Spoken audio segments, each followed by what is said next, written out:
है सबके भीतर में, लेकिन सुनेगा कौन? का जिस पर सदगुरु की करुणा होगी, जिसको परमात्मा सुनाना चाहेंगे, जो शांत गंभीर और अंतर साधना में तल्लीन होंगे, का उसी को वह अंतर का नाद सुनाई देता है। जो नाद सुनाई देता है, कहा वही नाद इस जीव को उस ब्रह्म से मिलाता है। हमारा 5 शरीर है, स्थूल, सूक्ष्म, कारण, महाकारण और केवल, ये 5 मंडल है। तो 5 मंडल है, इसमें 5 तरह के शब्द हैं। इसको कहते हैं पांचों नौबत बाजते होत 36 राग, 100 मंदिर खाली पड़ा बैठन लागे कहां। कुछ समझ में आया? कहा कि पांचों नौबत बाजते, 5 शरीर हैं और प्रत्येक शरीर के अपना सीमा, स्थूल शरीर की सीमा, सूक्ष्म शरीर की सीमा, कारण शरीर की, महाकारण की और केवल। अलग अलग शरीर में अलग अलग शब्द है और शब्द का क्या काम है? जो स्थूल शरीर में शब्द बज रहा है, उसको जब साधक श्रवण करता है तो सुनते सुनते वह सूक्ष्म शरीर के संधि पर पहुंचता है। फिर वहां से सूक्ष्म शरीर में जो उत्पन्न शब्द होगा, वह शब्द उसको आगे लेकर के जाता है। जिस तरह से वैज्ञानिक किसी उपग्रह को चंद्रमा पर भेजना चाहता है तो इस धरती पर से रॉकेट भेजता है।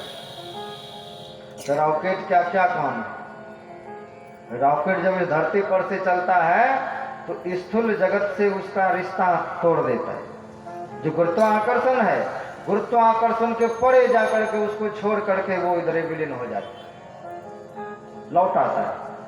और वह उपग्रह फिर वहां से उसमें जो इंजन होता है फिर उधर स्टार्ट होकर के आगे बढ़ता है।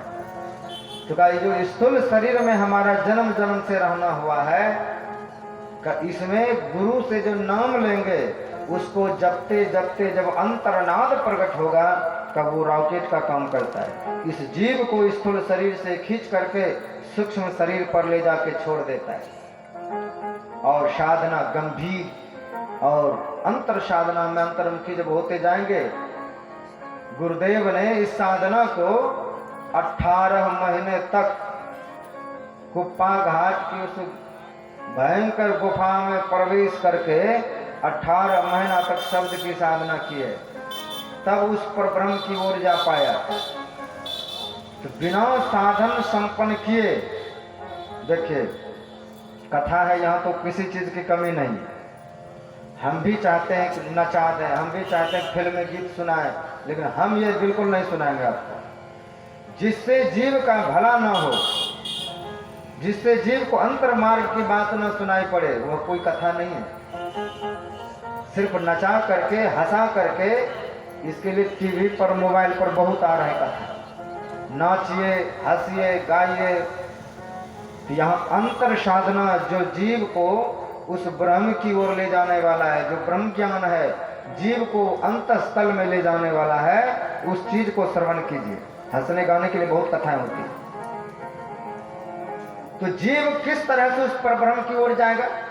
का जब हम बहुत शांत होकर के आंख, कान, मुख को बंद करेंगे तो अंतर में शब्द की धारा फूटेगी। उसी का नाम है अनहद। अनहद शब्द होता है। अनहद उपजय आपे आप, अपने आप वो अनहद शब्द भीतर में उठता है। का उस अनहद शब्द में जो सत्य नाम है, आदि धुन है, का उसको जब साधक सुनने लग जाता है तब वो संसार के लिए बहरा हो जाता है। संसार के लिए कैसा होगा? बहरा हो जाएगा। हम मूर्ति की पूजा क्यों करते हैं? कि मूर्ति की पूजा इसलिए करते हैं वो कुछ भी कहें, उसको स्तुति करें कि गाली दें, मूर्ति कुछ बोलेगा?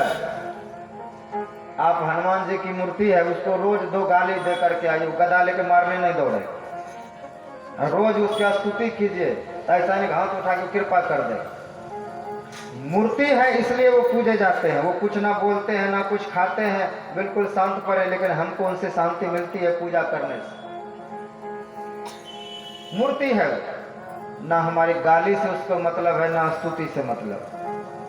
तो कहा जो उस शब्द को सुनने लग जाता है वह भी संसार में मूर्तिवत हो जाता है।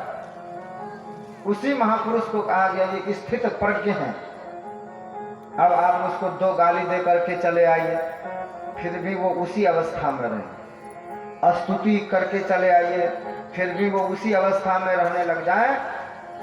तो पूछा है अर्जुन ने, प्रभु स्थित प्रज्ञ महापुरुषों का लक्षण क्या है? का सुख दुख, ठंडी गर्मी, हानि लाभ, गाली स्तुति, निंदा स्तुति, जिसको सम मालूम होने लग जाए, जिसको मिट्टी और पत्थर सोना सब बराबर मालूम होने लग जाए, का ऐसे जो परम भक्त हैं, ऐसे जो परम संत हैं, कहा वो स्थित प्रज्ञ हैं। वो मूर्तिमान हो गया, फिर उसी के संसार में पूजा हो जाती है।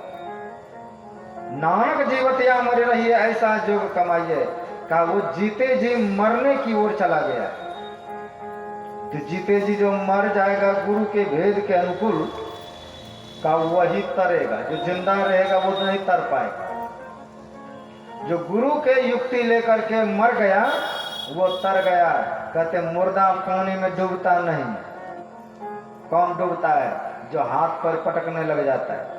जो अब कुछ भी नहीं कर रहा है, पानी में फेंक दीजिए, वो भसते हुए चला जाएगा।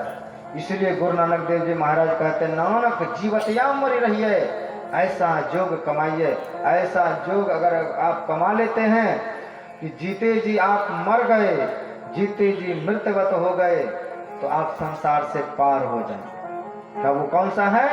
का जब आप शब्द की साधना पकड़े, जोग न खिंथा, जोग न डंडे, जोग न भस्म चढ़ाइए, वो योग है। उसी योग के द्वारा गुरु नानक देव जी महाराज कहते हैं गुदरी पहनना ये भक्ति का लक्षण नहीं। चंदन माला टीका ये जितना जो कुछ भी है वह ये आडंबर का, इससे जोग नहीं होता है। गल्ली जोग न होई का, सिर्फ गाल बात करने से जोग नहीं होता का। अंतर के उस शब्द को जिसने पकड़ लिया, अंतर के मार्ग पर जो चढ़ते जा रहे हैं, और भगवान कहते उसी के लिए वो शब्द अंदर में सार शब्द प्रकट करता है। तो भगवान बांसुरी बजाता है, लेकिन सुनता कौन है? का जो उसको सुनना चाहता है।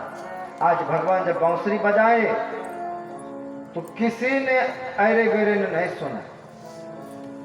3 लोग गई बांसुरी की आवाज, लेकिन भगवान जिसको सुनाना चाह रहे हैं, जो भगवान के अंतरंग भक्तगण हैं, उसने सुना। और जैसे सुना वैसे जो संसार के कामों में लगा हुआ था, दुह्यंतो भियुः कश्चित् दोहम हित्वा समुत्सकाः पयोधिश्रित्या संवावं द्वारं यस्याम ययो। जो गाय दोहन कर रही थी वहीं पर बाल्टी मिटिया रखे और दौड़े सीधे कहा जहां से वो शब्द आ रहे, उस शब्द को पकड़ते पकड़ते वहां पे ये शब्द साधना। जो जिस कर्म में लगा हुआ था, जैसे उस शब्द को सुना वहीं से वो बिल्कुल पागल सी हालत हो गई, उल्टे पुल्टे कर्म करने लग गए। शुद्ध बुद्ध नहीं रह गया कि दिन है कि रात है कि ससुर है कि पति है, कौन है नहीं है। बेसुध की अवस्था में वो सीधे चले जा रहे हैं भगवान की शब्द को सुन करके। और ऐसे उल्टे पुल्टे श्रृंगार जो जैसे हैं उसी हालत में भगवान के पास जाना चाहते हैं। परिवेश्यम सुश्रंत पतिम कश्चित भोजनम, कोई पति को भोजन खिला रहे थे, का उनमें से भोजन कराने में याद तक नहीं रहे कि मेरे पति देव ने नमक मांगा कि चीनी मांगा, खीर बनाया, उसमें खीर में नमक डाल दिया। मुरलिया हर की ऐसे प्रभु की मुरलिया मधुबन में धूम मचाई, मुरलिया की मधुबन में धूम मचाई। मुरलिया हर की मधुबन में धूम मचाई। मुरलिया हर की मधुबन में धूम मचाई। मुरलिया हर की मधुबन में धूम मचाई।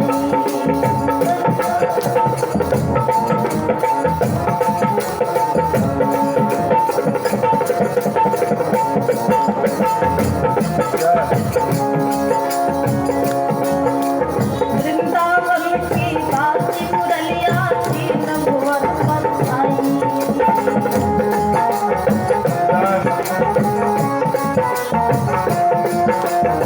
वृंदावन की बासी मुरलिया थी नभुवन पर छाई।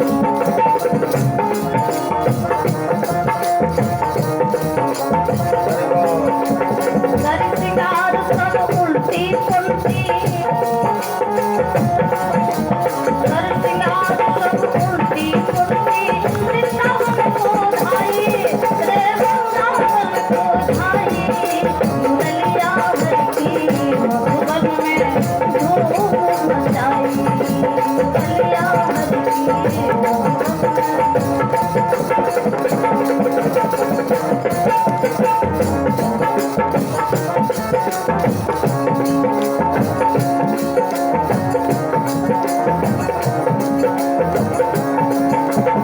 खीर में नोट दाल में शक्कर मक्खन में मिर्चाई।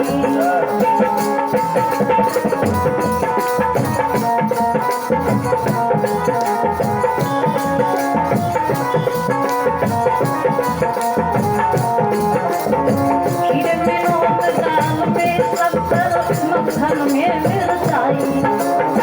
गोश्त सास ससुर को भूसी। गोश्त सास ससुर को भूसी। ऐसी मती बोराई रे ऐसी मती बोराई। मुरलिया हर की मधुबन में धूम मचाई। मुरलिया हर की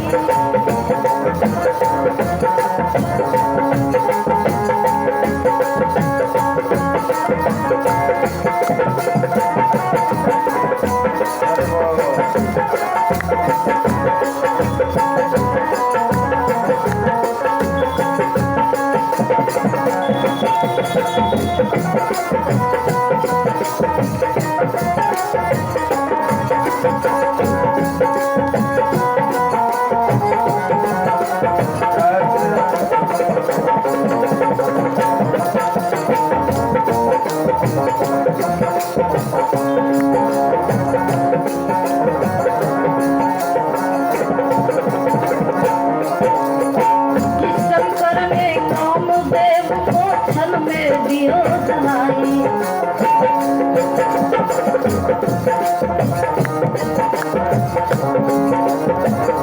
शंकर ने कामदेव को छल में दियो जलाई। चले आज वो श्याम वृंदावन। चले आज वो श्याम वृंदावन। गोपी वेश बनाई रे गोपी वेश बनाई।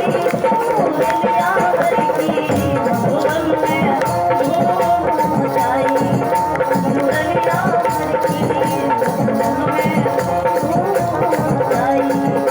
मुरलिया हर की मधुबन में धूम मचाई। मुरलिया हर की मधुबन में धूम मचाई। मुरलिया हर की मधुबन वृंदावन की बासी मुरलिया त्रिभुवन पर छाई। वृंदावन की बासी मुरलिया त्रिभुवन पर छाई। कर श्रृंगार सब उल्टी पुल्टी।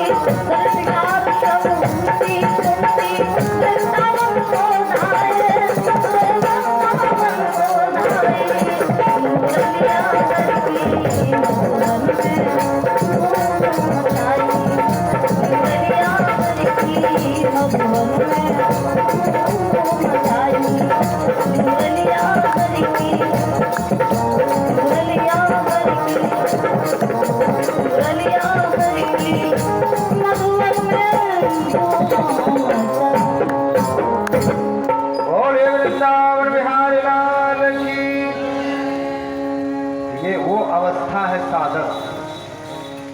जब शुद्ध बुद्ध विसरा जाती है, ऐसी अवस्था में जब महापुरुष आ जाते,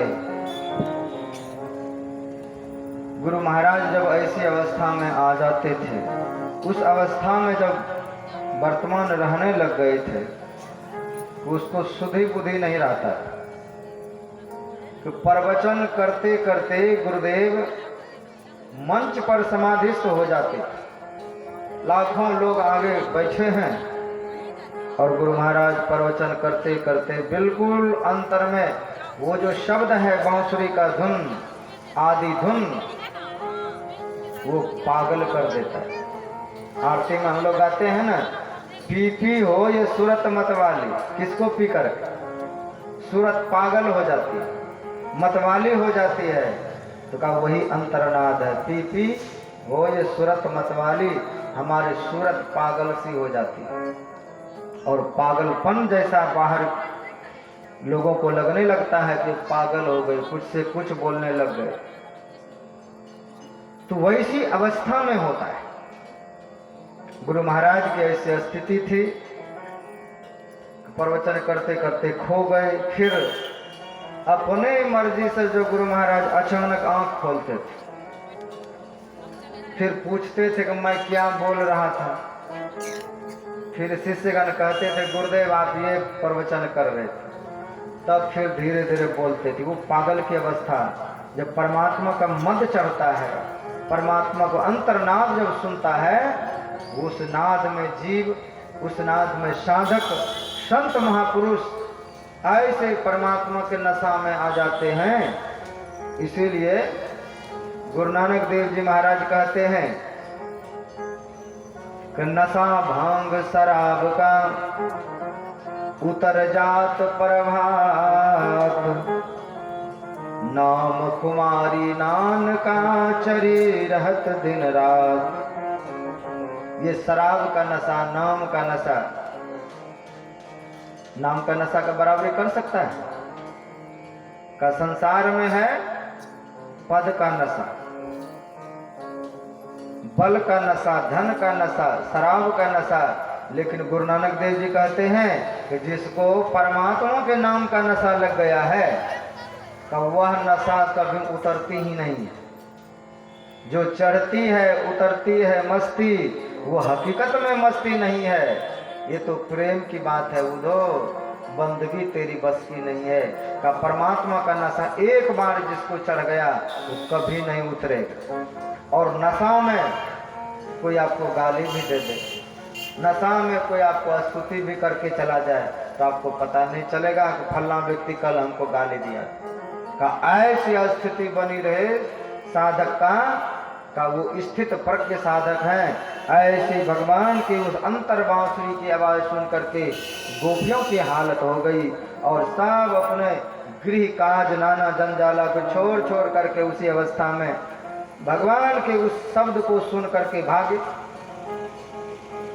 एक गोप ने अपनी पत्नी को रोक लिया कि कहाँ भागी जा रही? अंतर्गृह गता कश्चित गोप्यो लब्ध विनिर्गमाः, कृष्णं तद्भावना युक्ता दद्युर्मिलित लोचना। एक ने देखा कि कृष्ण की दीवानी कृष्ण को पाने के लिए जा रहे हैं, भागी जा रही है। उसको दौड़ के पकड़ा, कहाँ भागी जा रही है? और घर में बंद करके ताला लगा लिया।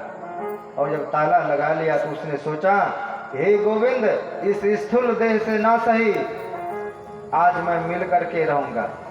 और घर में बैठ गए साधन करने। सम आसन आसीन सम कायो यथा सुखम, हस्ता उत्संग आधाय स नसाग्र कृतीक्षण। आसन में आसीन होकर के बैठ गए।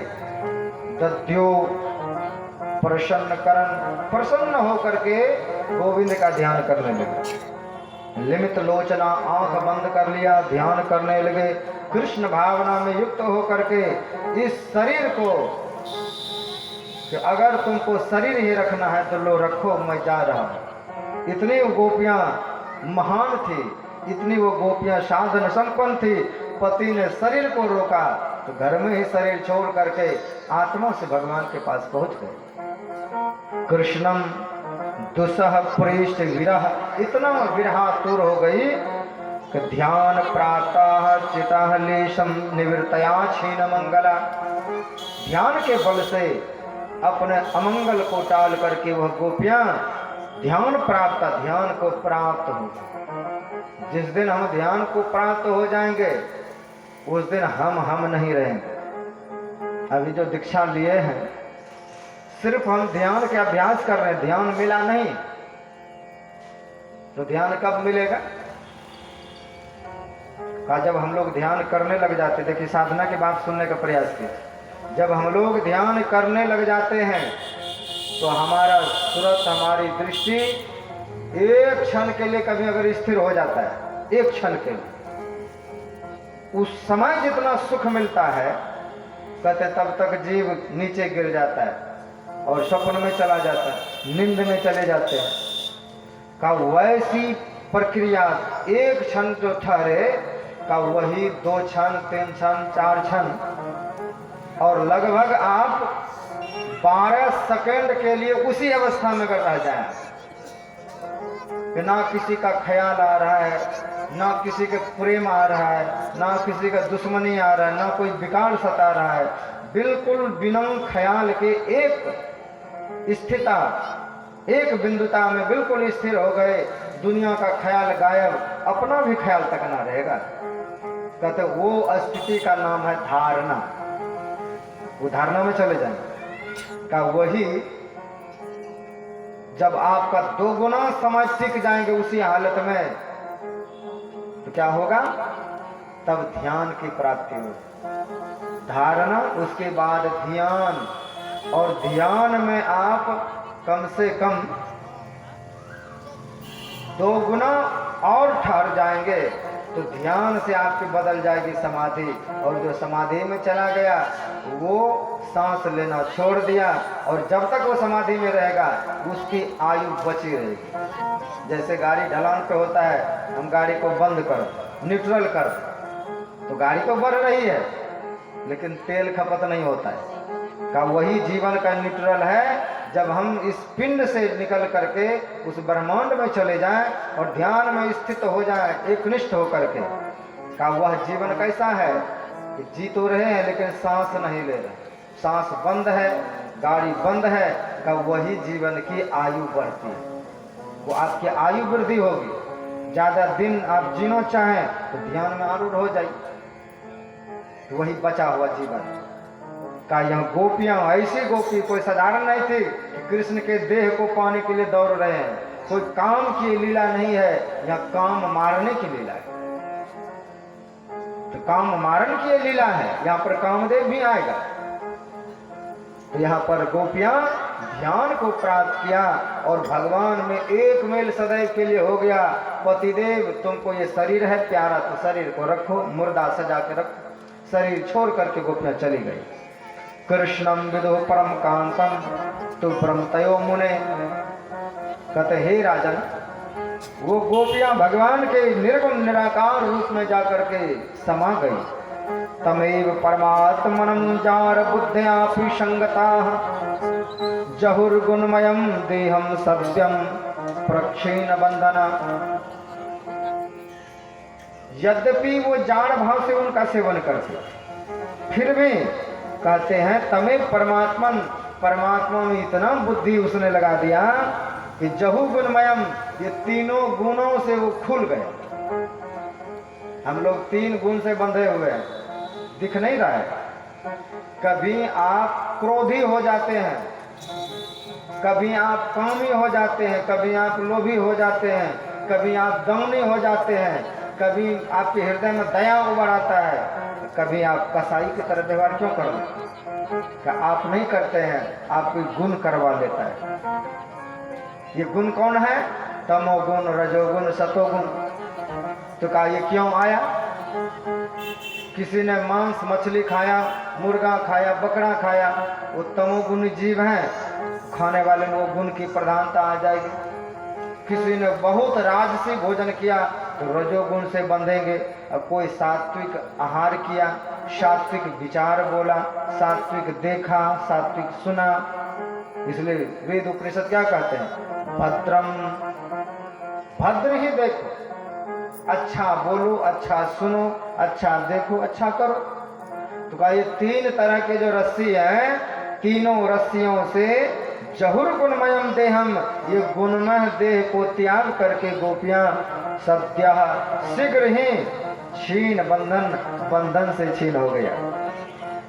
सुखदेव गुरुदेव कहते हैं परीक्षित धन्य है ये गोपियां जो गुण ध्यान कथम, गुण को पार कर गए, गुण प्रवाह को पार करके निर्गुण और निराकार में अपने स्वरूप में लौट गया जीव। अब उसको कोई जन्म नहीं दे सकता है, अब वो निराकार परमात्मा में विलीन हो गया। और जो गोपियां अन्य थी तो वो तो परम सिद्ध गोपियां थी, जो कम सिद्ध थे वो तो निकल ही पड़े। वो उसको शरीर से जाना था, वो शरीर से चले गए। कामम क्रोधम भयम स्नेहम ऐक्यम सौहृदमेव च नित्यम हरो विदधो यान्ति तन्मया तामहि ते। योगेश्वर कृष्ण के पास वो सभी गोपियां अनंत लोकों से उस ब्रज में, वृंदावन में, जहां पर रास का स्थल था, वहां पर रात्रि में सभी गोपियां पहुंचे हैं। और जब पहुंचे हैं तो भगवान हाथ जोड़ करके सबका स्वागत किए। स्वागतम भो महाभाग प्रियम किम करवाणी, हे प्रिय आपका स्वागत है, बताइए आपका मैं क्या सेवा करूं, आपकी क्या सेवा कर सकता हूं।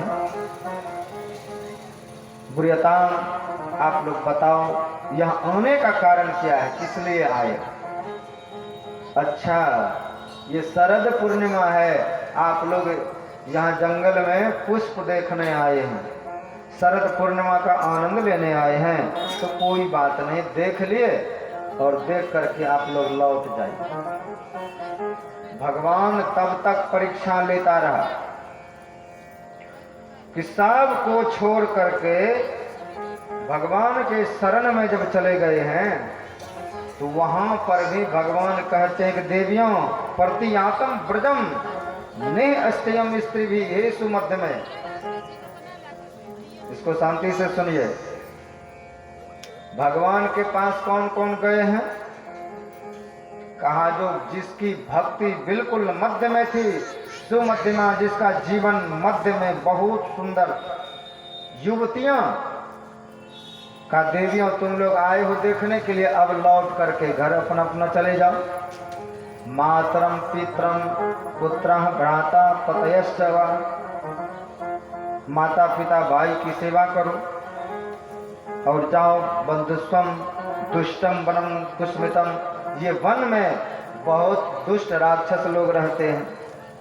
राखेश रंजितम, यमुना नीले, और यमुना की पुलिन देखना चाहते हैं, देख करके लौट जाइए। चिरम गोष्ठम पतिन, और पति की सेवा करो, अपने बच्चे की देखरेख करो।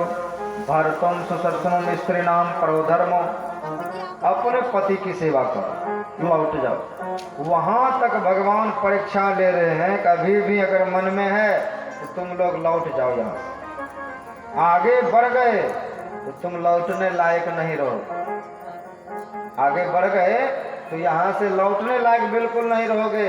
यही अंतिम सीमा है कि यहाँ से अगर संसार को और भोगना चाहते हो, संसार में और जीना चाहते हो तो इतना ही कर लो, इनके आगे तुम लौट नहीं पाओगे।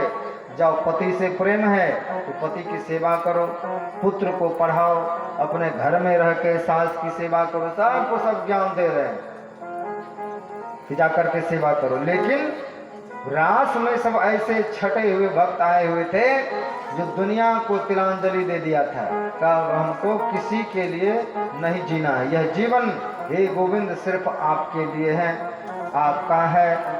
तो भगवान ने बहुत सुंदर सुंदर कहानियां सुनाई पतिव्रता की कि पतिव्रत धर्म का पालन करो, पति की सेवा करने से गति होगी, इसलिए जाओ देवियों। तब गोपियों ने अपने तरफ से कहा गोविंद एक कथा मैं भी आपको सुनाना चाहती हूँ, वो सुनो। तो गोपियां लोग कहती हैं, हे गोविंद, ये एक पतिव्रता स्त्री थी और पति की खूब सेवा करती थी, बिना उसको खिलाए खाए नहीं, बिना सेवा किए वो सोए नहीं, और पति से पहले जग जाए, सब सेवा करे। और पति को कहीं बाहर जाना था, तो पति जब विदेश जाने लगे कमाने के लिए, तो पत्नी कहती है कि हे पतिदेव, जब आप थे तो आपको भोग लगाते थे भोजन का, आपकी सेवा करते थे, अब मैं क्या करूँगा? का देवी मैं अपना तस्वीर ला के देता हूँ। और पतिदेव ने सुंदर सा तस्वीर बना करके पत्नी को दे दिया, देवी इसी की सेवा पूजा करना। बहुत दिन के बाद पति लौटे और गेट पर खड़े हैं, खटखटा रहे हैं। गोपियां कहती हैं, हे गोविंद, वो जो पतिव्रता स्त्री थी अपने फोटो आगे धूप अगरबत्ती कर रही थी। अब तुम बताओ कि उन गोपियों को क्या करना चाहिए? पति के तस्वीर को अगरबत्ती दिखाए, उसको भोग लगाए कि गेट पर पति आया है, उसको गेट खोलने जाए, क्या करना चाहिए? तो भगवान कहते, देवियाँ इसमें क्या बात है, जब असली पति आ ही गया है, ये नकली पति अब तस्वीर है, इसका कब तक धूप अगरबत्ती देगा? जाके गेट खोलना चाहिए। तो कहते, हे गोविंद, वही मैं आपको कह रहा हूँ, आप तो अनादि पति हैं, जगत पति हैं, सबके पति हैं, आत्मा के पति हैं,